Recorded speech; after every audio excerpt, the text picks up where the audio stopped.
So, leverage. As we discussed, in order to buy or sell one lot of euro dollar, you need 123,228 American dollars on your account, which is a lot of money. But even in order to trade with 0.1 lots, you need 12,000 American dollars. And in order to conduct the smallest transaction possible, a micro lot, 0.01 lots, you still need $1,200 on your account, which is a lot of money. And what happens if we can't afford to have an account of that size, or we're just not ready yet? We're practicing and we don't want to invest that much money into the forex market. How do we trade then?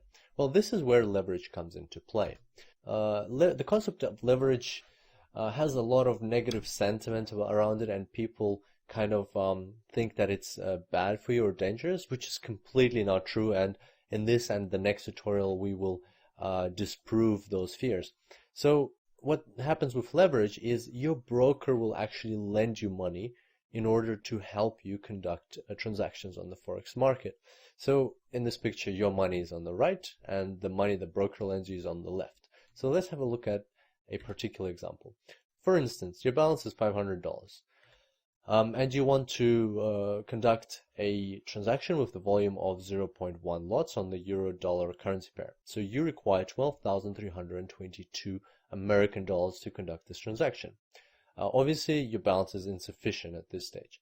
But with leverage, if your leverage is 1 to 100, then your broker will actually only require you to have 1% of that money, and the broker will lend you 99% of the required amount. So in this case, your broker will lend you $12,199. So you're borrowing 99% of this required amount. All you have to invest is $123 of your own money. So that is 1% of the transaction, and that is much more affordable with your balance of $500. And in this case, you can now conduct this transaction and participate in the forex market, either buying or selling the euro dollar. So that's how leverage works. But why would the broker do this? Why would the broker lend you money?